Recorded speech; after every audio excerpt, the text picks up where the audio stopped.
Explicação duvidosa da vida. Mas a poesia inexplicável da vida fez mesmo entoada a última Meu pensamento dito já não é meu pensamento. Flor morta, boia no meu sonho até que a leve o vento, que a desvie a corrente, a externa sorte. Se falo, sinto que a palavras esculpo a minha morte, que com toda a alma minto. Assim, quanto mais digo, mais me engano, mais faço eu um novo ser postiço, que engalano de ser o meu. Já só pensando escuto-me e resido. Já falo assim. Meu próprio diálogo interior divide meu ser de mim. Mas é quando dou forma e voz do espaço ao que medito, que abro entre mim e mim, quebrado um laço, um abismo infinito. A quem dera a perfeita concordância de mim comigo, o silêncio interior, sem a distância entre mim e o que eu digo.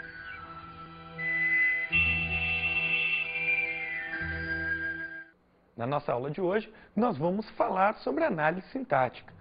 Vamos falar sobre os termos associados aos verbos. Então, quer dizer, quando a gente vai fazer uma análise sintática, é bem importante que a gente relacione que termos, né, estão ligados entre si, que termos estão associados. Então, existem termos que são ligados aos nomes, né, e existem termos que são ligados a verbos, ou seja, que eles se relacionam, né, esses termos se relacionam a verbos.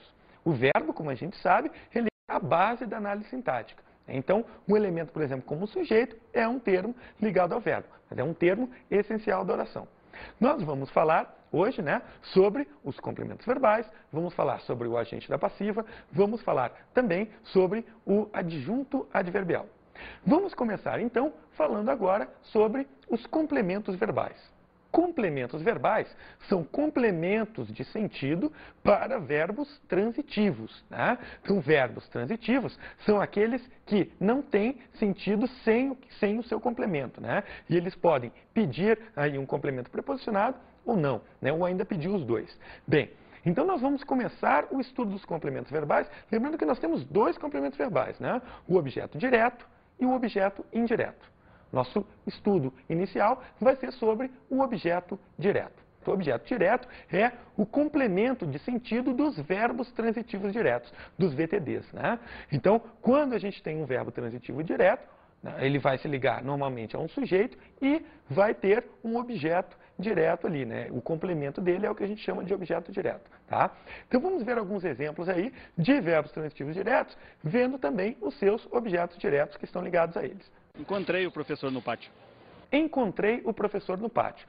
Lembrando que o quê? Olha esse termo que está aí, né? No pátio. No pátio é um complemento circunstancial de lugar, tá? Então, quando a gente vai reduzir a frase àquela estrutura mínima, né? Que a gente conhece, o que a gente faz? A gente tira os CCs. Então, encontrei o professor. Ok. Sujeito aí está elíptico, né? Eu. E quem encontra alguém nessa oração aí. Eu encontrei quem? Encontrei o professor. O professor, né, é o complemento de sentido do verbo encontrar. Quem encontra, encontra alguém. Verbo transitivo, direto. O professor será, então, o objeto direto. Termo ligado ao verbo, né, um termo que complementa o sentido do verbo. Vamos ver um outro exemplo. Vi Pedro no colégio.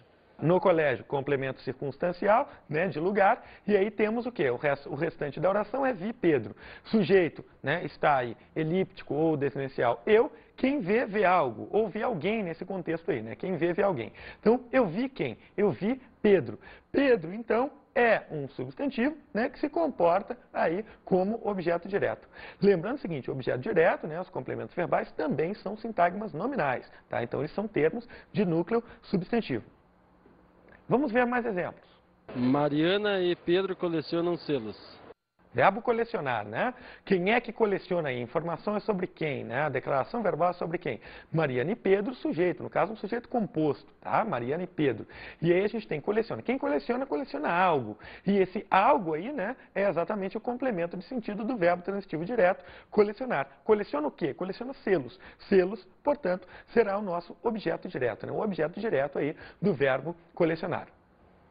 Bem, então, a gente falou que é o complemento de sentido, né? O objeto direto é o complemento de sentido de verbos transitivos diretos. E verbos transitivos diretos são aqueles que pedem complemento sem auxílio de preposição, né? Sem a obrigatoriedade de uma preposição. Entretanto, há um tipo de objeto direto que a gente precisa analisar, o objeto direto preposicionado. Então, parece até uma contradição, né? Ah, mas o objeto direto, se ele for preposicionado, ele não passa a ser um objeto indireto? Não. O que a gente tem que levar em conta é o seguinte, é o verbo. Se o verbo é transitivo direto, o complemento dele será o objeto direto, independentemente de esse objeto vir com preposição ou não. É isso que a gente tem que estar atento. Então vamos ver exemplos aí de objetos diretos preposicionados. Amo meus amigos, né? No caso de amo meus amigos, o objeto direto é normal. Por quê? Ó, verbo amar, né? Transitivo direto. Quem ama, ama alguém. Sujeito, eu. Amo quem? Meus amigos, objeto direto. Tá. Esse objeto direto, então, ele está normal, por quê? Porque nesse caso não houve a necessidade de uma preposição. Agora, quem ama, ama alguma coisa. O importante é saber que o verbo amar, nesse sentido aí, né, ele é VTD. Nesse contexto, ele é transitivo direto. Agora, olha outro exemplo. Amo a Deus. Nesse caso aí, a gente tem o mesmo verbo amar, né? Agora, qual foi a diferença de uma frase para outra? Bem, lá, na primeira frase, amigos era o núcleo do objeto direto, né? E nessa frase aí, a palavra Deus é que é núcleo do objeto direto. Ah, mas quando a palavra Deus se comporta como objeto direto, é normal, para denotar mais afastamento, mais respeito, a gente pôr a preposição a, né, quando Deus figura como objeto direto. Então, por isso que fica aí, amo a Deus. Agora, veja o seguinte, essa preposição a que aparece aí não é uma exigência do verbo amar. Quem ama continua amando alguém ou alguma coisa nessa oração. A preposição a foi exigida pela palavra Deus, né, que está figurando como objeto direto. Então, esse objeto aí não passou a ser indireto. Por quê? Só porque tem uma preposição, ele não será, né, não passará a ser um objeto indireto. Ele é um objeto direto preposicionado. Por quê que ele é objeto direto mesmo tendo preposição? Porque o verbo é transitivo direto. E o complemento do verbo transitivo direto é o objeto direto. Vamos ver mais exemplos. Ela procura um amigo. No caso aí, ó, quem procura, procura algo. Ela está procurando o quê? Um amigo, objeto direto. Então, objeto direto normal. Agora, é comum, né, é muito comum que a gente use o verbo procurar no mesmo sentido com uma preposição. Olha aí. Ela procura por um amigo. Veja que o sentido do verbo procurar não foi alterado, né? Nesse caso aí, é simplesmente um caso de objeto direto preposicionado que está consagrado pelo uso, né? E as pessoas, de tanto usarem essa preposição, ele já figura normalmente no idioma. Então, essa preposição por aí é facilmente eliminada, porque quem procura, né, no português, procura alguém ou alguma coisa. A preposição por, que está aí presente, né, ela não caracteriza um verbo transitivo indireto. Ela simplesmente antecede o objeto direto. Por isso, por um amigo, objeto direto preposicionado. Então lembre-se, se o verbo é transitivo direto, se você determinou que o verbo é transitivo direto, né, então o objeto direto dele, se apareceu com uma preposição ali, será dito objeto direto preposicionado e não objeto indireto. Tá? Vamos falar agora sobre o objeto direto pleonástico, que é um outro tipo de objeto direto, né? Objeto direto pleonástico, por quê? Bem, o pleonasmo é uma figura, né, de sintaxe que se caracteriza pela repetição enfática de um determinado termo. Tá? Então, para enfatizar um determinado termo, a gente acaba repetindo uma ideia. Então, isso é o pleonasmo. Bem, quando a gente usa um objeto direto pleonástico, nós estamos querendo dar uma ênfase ao objeto direto. ênfase essa que normalmente o objeto direto não tem na oração. Por quê? Pela própria ordem dos elementos. Pensa, o objeto direto geralmente aparece após o verbo, não ganha destaque na oração e com, né, o aparecimento de um pleonástico, o objeto direto passa a ganhar um reforço adicional na oração. Então veja esses exemplos. Os livros eu não comprei. Olha, verbo comprar, né? E veja aqui, sujeito, eu, está aí claramente expresso, sujeito simples. Não, complemento circunstancial de negação. Agora, quem compra, compra algo. Eu não comprei o quê? Não comprei os livros. Eu simplesmente desloquei aí o objeto direto para o início da oração. Tá? Então, os livros se comportando como objeto direto. Agora, se eu quiser reforçar a ideia do objeto direto, eu posso fazer aparecer um pleonástico. Veja aí o exemplo. Os livros eu não os comprei. Note que nesse caso aí, o objeto direto normal acabou ganhando uma vírgula aí para se separar. Só porque aparece o pleonástico, tá? Não é porque ele está no início da oração. É só porque apareceu o pleonástico depois. Então, os livros eu não os comprei. Qual objeto é o pleonástico? Bem, O objeto pleonástico é sempre um pronome átono. Então é o os aí que figura como objeto direto pleonástico. Os livros, que apareceu antes, é o objeto direto normal. Vamos ver outro exemplo. A mim, ela não me viu. Olha lá, ela, sujeito, verbo ver, né? Quem vê, vê alguém, nesse caso aí, ela viu quem? Ela viu me, né? Então, ela não me viu. Então, veja, quando a gente tem aí o não, seria um complemento circunstancial de negação, a gente retira ele para fazer análise, né? Então, ela viu alguém, ela viu quem? A mim, me. Observem o seguinte, a ideia do objeto direto já está lá no início da oração, né? A mim, ela não me viu. Então, a mim, objeto direto ali. Ah, Madeira, mas está com, né, tá com uma preposição ali. Sim, é um objeto direto preposicionado. Veja que quem vê continua vendo alguém, tá? Não é porque apareceu a preposição a ali que aquele a mim vai figurar como objeto indireto. Não, o a mim é objeto direto preposicionado. Agora, além desse objeto direto preposicionado, apareceu também o quê? Um pleonástico. A mim, ela não me viu, representado por esse pronome átono me aí. Então, o pronome me é que é o objeto direto pleonástico. Outro exemplo. Pedro não o conheço mesmo. Olha aí, ó, palavra Pedro, né, se comportando como objeto direto, não conheço quem? Não conheço Pedro, tá? Agora, quando aparece esse o aí, não o conheço, né, esse o aí será então o objeto direto pleonástico, um pronome átono que repete, que reforça a ideia do objeto direto que já apareceu na oração. Vamos agora passar para o estudo de outro complemento verbal, que é um objeto indireto. O que é o objeto indireto, né? O objeto indireto é o complemento de sentido do verbo transitivo indireto. Então, se eu identifico um verbo como sendo transitivo indireto, o complemento de sentido dele, a gente vai dar o nome de objeto indireto. Então, vamos ver exemplos. Discordei de sua opinião. Então, eu tenho aí o verbo discordar. Quem discordou, né? Sujeito aí, eu, tá? Então, quem discorda, discorda de algo. Discordei de quê? Veja que aí o verbo, né, discordar, quem discorda, discorda de. É um verbo transitivo que pede complemento, né? Mas esse complemento vem obrigatoriamente preposicionado, tá? Discorda de algo. Essa preposição de tem que estar aí com o verbo. Discordei de quê? De sua opinião, objeto indireto. Vamos ver um outro exemplo. Concordamos com tuas palavras. Olha lá, concordamos, sujeito, né? Elíptico ou desinencial. Nós, quem concorda, concorda com alguém ou com alguma coisa, né? Se concorda com alguém ou com alguma coisa, o verbo é transitivo. Agora, transitivo indireto. Por quê? Porque necessita da preposição com. Concordar com algo ou com alguém, né? Então, concordamos com tuas palavras. Com tuas palavras seria o quê? Objeto indireto. Mariana fugiu das perguntas. Veja, quem foge, foge de algo, né? Então, Mariana, sujeito. Fugiu, verbo transitivo indireto, que quem foge, foge de algo, né, ou de alguém. Então, fugiu de quê? Fugiu das perguntas, né? Então, das perguntas aí seria o objeto indireto, tá? O complemento de sentido do verbo transitivo indireto, fugir. Também o objeto indireto pode acabar aparecendo com o pleonástico. A mim não me convém essas ideias. Observe aí, o verbo convir, né? O que é que convém, o que é que não convém aqui? Essas ideias. Então, essas ideias, o sujeito. Notem aí o acento diferencial no verbo convir, né, que é derivado de vir. Então, acento circunflexo ali para concordar com o sujeito que está no plural, tá? Então, essas ideias não me convêm. Agora, observe o seguinte, essas ideias não convêm. Não convém a quem? Não convém a mim. A mim, objeto indireto. Porque o que convém, convém a alguém nesse caso, né? A preposição a aí, obrigatória. Note também o seguinte, ó, que quando eu digo a mim, né, não me convém essas ideias, o sujeito, essas ideias aí, né, aí o objeto indireto a mim, e aí esse me aí aparece para reforçar o quê? Para reforçar o objeto indireto que já apareceu. Então se trata de um objeto indireto pleonástico. Então acabamos de ver o estudo, né, dos complementos verbais, que são dois, né?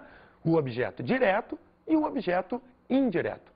Agora vamos ver exemplos em que esses dois objetos aparecem na mesma oração, ou seja, nos casos em que a gente tem verbos transitivos diretos e indiretos. Ela não me disse isso. Veja aí o sujeito, ela, né? Ela disse.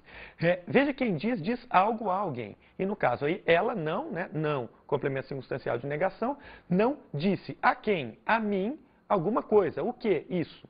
Então veja o seguinte, ela não me disse isso. Como é que eu vou saber qual objeto é qual, já que o verbo tem os dois? Bem, se o verbo é transitivo direto e indireto, o complemento preposicionado é o objeto indireto. O não preposicionado é o objeto direto. Só que às vezes a preposição não aparece. E aí, o que que eu faço? Bem, nesses casos aí a gente tem que ver, né, na hora de fazer a ligação com o complemento, onde que vai aparecer a preposição. Veja, quem diz algo. O que nesse exemplo aí? Isso. Ela disse isso. Né? E a quem? A mim, né? Esse me, então, é que é o objeto indireto. O isso é o objeto direto. Tá? Porque a preposição apareceria no caso, né, desse pronome me não estar aí presente, ok? Então, quer dizer, o pronome me dispensa o uso de uma preposição. É por isso que a preposição não apareceu. Agora, ela disse a alguém, e esse alguém foi representado por me. Por isso que o me é o objeto indireto, tá? Vamos ver outro exemplo. Pedi-lhe um livro ontem. Então, temos o ontem aí, que é complemento circunstancial, né? Vamos deixá-lo de lado. Pedi-lhe um livro. Então, o sujeito, eu. Quem pede, pede a alguém alguma coisa, né? Ou alguma coisa a alguém. A pessoa está pedindo o que aí, né? Livro. Livro é o quê? Livro é o objeto direto. Pede algo. Pede livro, tá? A quem? A ele, lhe, né? Ou a ela, tá? Então, pedir-lhe. O lhe é que é o objeto indireto. Porque pede a alguém. No caso aí, representado pelo pronome lhe, objeto indireto. Vamos passar para outro exemplo. Entreguei-o a ela. Temos aí o verbo entregar, né? Sujeito eu, entreguei algo. O quê? Ele, né? De repente o livro, não sei, esse pronome está retomando alguma palavra aí masculina, tá? Entreguei o quê? Ele, isso, entreguei-o. A quem? A ela, objeto indireto. Então o aí, pronome objeto direto, e o a ela aí, né? Um pronome objeto indireto, né? Então nós temos aí o pronome o se comportando como objeto direto e o pronome ela se comportando como objeto indireto.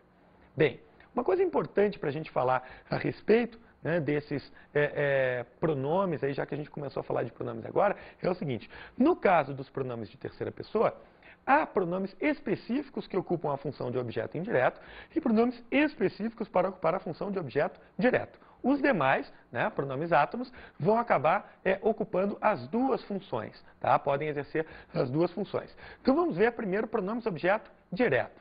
De terceira pessoa temos o, a, os, as, né?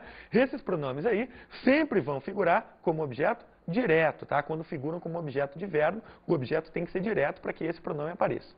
E, né, temos também os pronomes objeto indireto, tá? Que são os pronomes lhe e lhes. Esses pronomes aí, ó, vão substituir objetos indiretos introduzidos pela preposição a. Então, lhe significa, na verdade, o quê? A ele, a ela ou a você, tá bom? Então, sempre como objeto indireto quando figuram como complemento verbal, tá? Não vai confundir isso para não haver problema de regência verbal. Então, se você trocar um o por um lhe e vice-versa, você acaba cometendo um problema de regência verbal. Toma muito cuidado com isso. Agora, vamos ver um outro termo que também está relacionado aos verbos. Vamos ver, então, os adjuntos adverbiais, não o adjunto adverbial. Adjunto adverbial, né, é o que a gente chama de complemento circunstancial, ou seja, é um termo que está ali presente para modificar a ideia, né, geralmente do verbo, atribuindo uma circunstância. Circunstância de quê? De modo, de tempo, de negação, de afirmação, de dúvida, né? De condição, de causa, enfim. O adjunto adverbial, ele faz isso, ele dá uma ideia para o verbo ali presente, tá? Claro que existem alguns adjuntos adverbiais que vão acabar se ligando, né, eventualmente a adjetivos e advérbios. Mas na maior parte dos casos, né, o adjunto adverbial é um termo que está ligado ao verbo e que modifica a natureza do verbo, modifica, né, uma circunstância, entrega uma circunstância, fornece uma circunstância à ação verbal. Então vamos ver alguns exemplos. Ela não me perguntou nada. Sujeito ela aí, né, perguntou a quem? A mim, objeto indireto, nada, objeto direto, e aí tem a palavra não, complemento circunstancial de negação. É isso aí que é o adjunto adverbial, né? O adjunto adverbial é um complemento circunstancial. Vamos ver outro exemplo. Os dois certamente saíram ontem. Aí nós temos o verbo sair. Os dois é o sujeito, né? Quem é que saiu? Os dois. Certamente aparece aí como um adjunto adverbial de afirmação. E ontem, como adjunto adverbial de tempo, né? Introduz, então, essa circunstância. Uma coisa é dizer que os dois saíram. Outra coisa é dizer que os dois certamente saíram, né? Porque certamente dá uma afirmação para a ação verbal. E quando eu digo, uma coisa é dizer que eles saíram, simplesmente. Outra coisa é dizer que saíram ontem. Não foi em outro momento. Foi ontem. O adjunto adverbial vai fazer isso, né? Ele vai, então, introduzir uma ideia nova na frase e vai dar uma circunstância para a ação verbal, modificando aí o sentido, né, que essa ação verbal vai assumir dentro do contexto. Vamos ver outro exemplo. Chegaram ao colégio cansados. verbo que aparece aí é o verbo chegar, né? Sujeito, né? O verbo está na terceira pessoa do plural. Não há nenhum contexto aí, né? Então, podemos dizer que esse sujeito aí ou seria indeterminado, ou então ele, dentro de um contexto, estaria retomando, né, um sujeito composto, ou então um sujeito plural anteriormente mencionado. Mas, enfim, chegaram ao colégio cansados, né?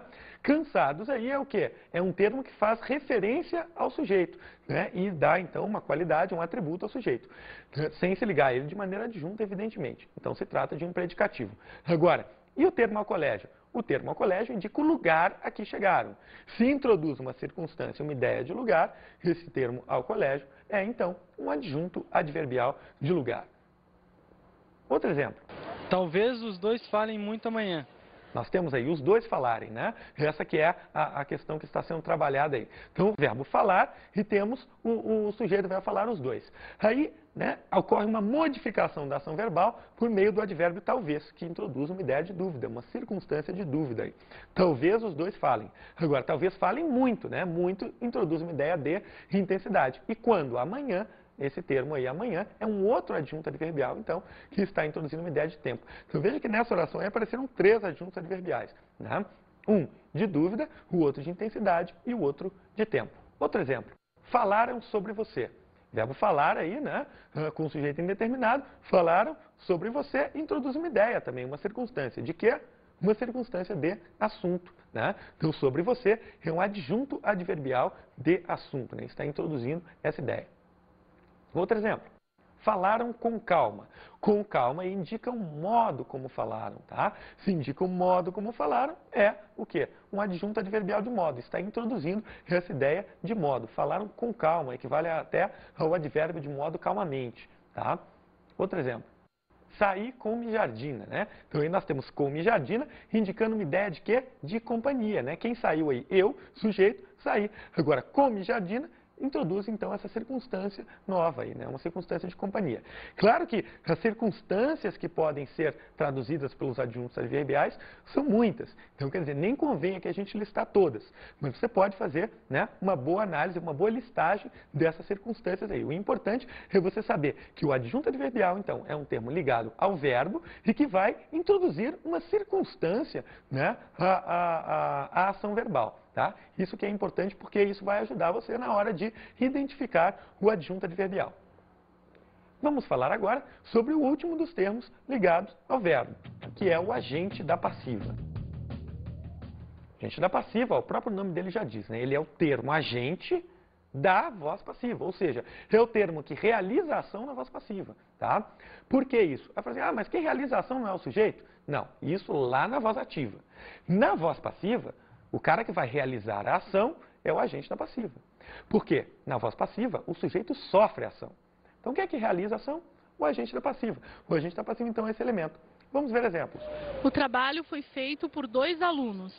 Então, temos aí, né, uma locução verbal passiva. Veja, verbo ser seguido de particípio do verbo principal. Foi feito. O que é que foi feito? O trabalho. O trabalho, então, sujeito. Veja que o sujeito não está fazendo nada aí, né? O sujeito está sofrendo a ação de ser feito. Por quê? Porque o sujeito na voz passiva é o termo paciente, o termo que sofre a ação verbal. Quem é que está fazendo alguma coisa aí? Quem é que está fazendo o trabalho propriamente? Os 2 alunos, né? Então, esse termo que aparece por 2 alunos aí é o agente da passiva. É o termo que está realizando a ação verbal na voz passiva.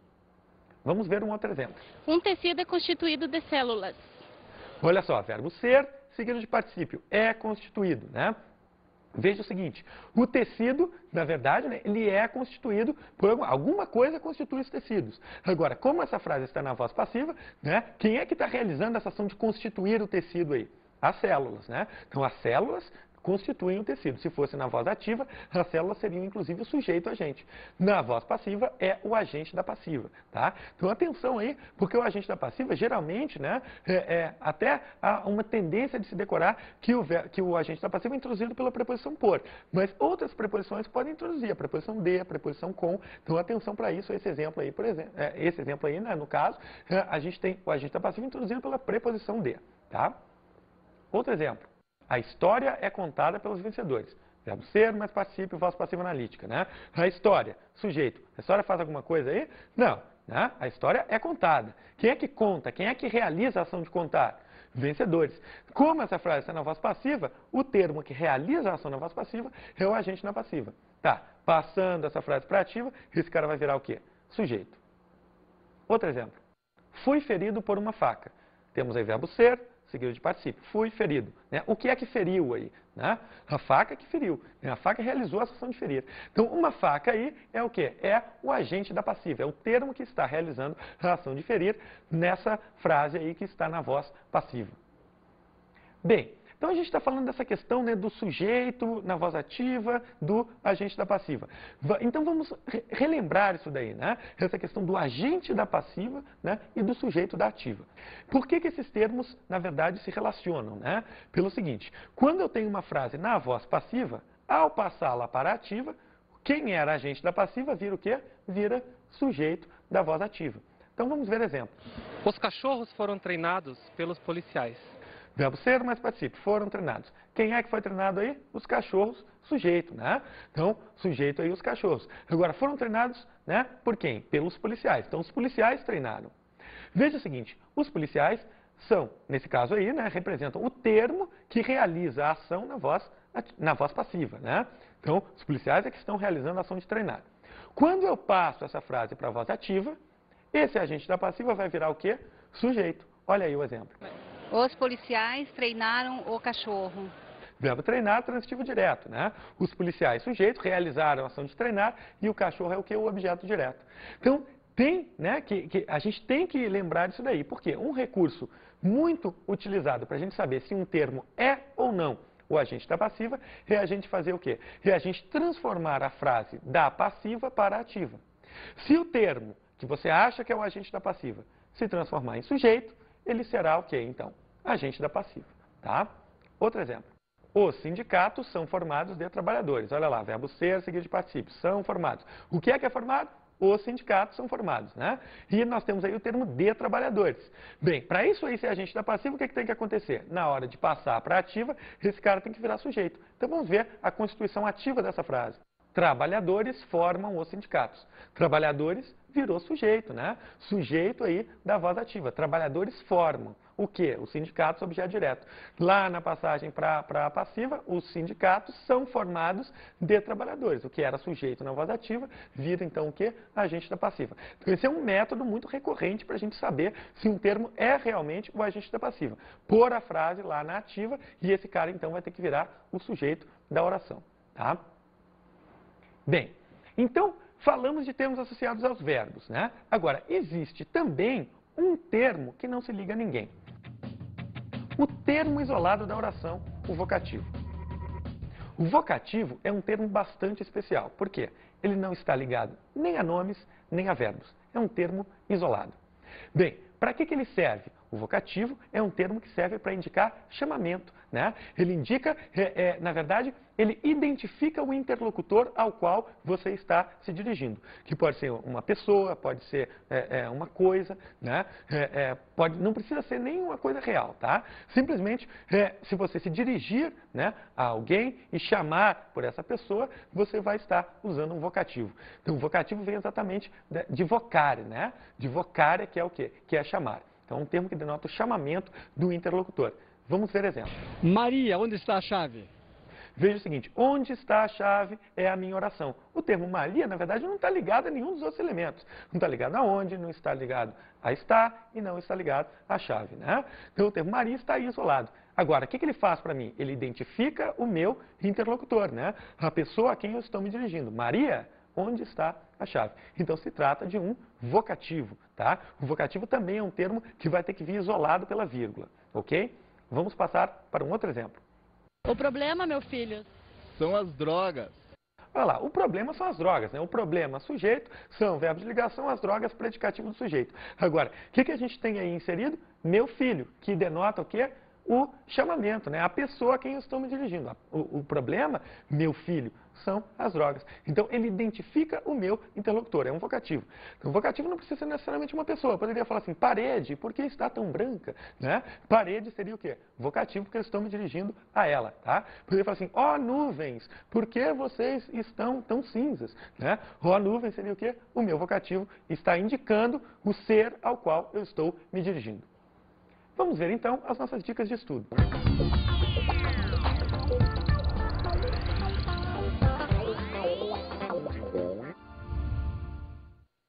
Procure estudar, né, as diferenças entre o objeto direto e o objeto indireto, particularmente as diferenças entre o objeto direto preposicionado e o objeto indireto, tá? Para que você não confunda esses dois casos aí.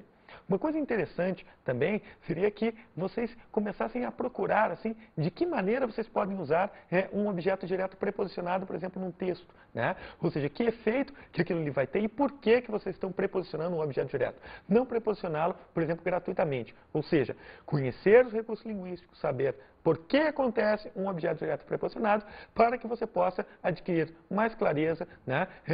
E conseguir se expressar melhor dentro do seu texto. É isso aí e até a próxima. Tchau!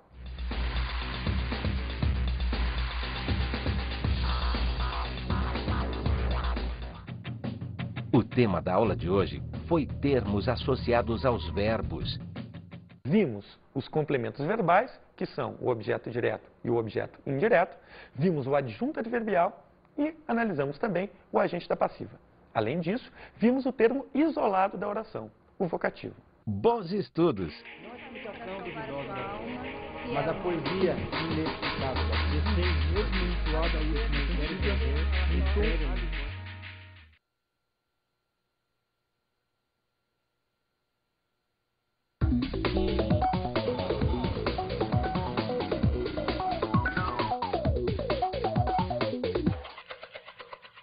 Em sala de aula é importante ressaltar algumas coisas a respeito de alguns termos relacionados aos verbos, né? Então, uma coisa que é interessante comentar é essa questão do adjunto adverbial, né, de como que ele se difere do objeto indireto, tá? Pela questão da circunstância.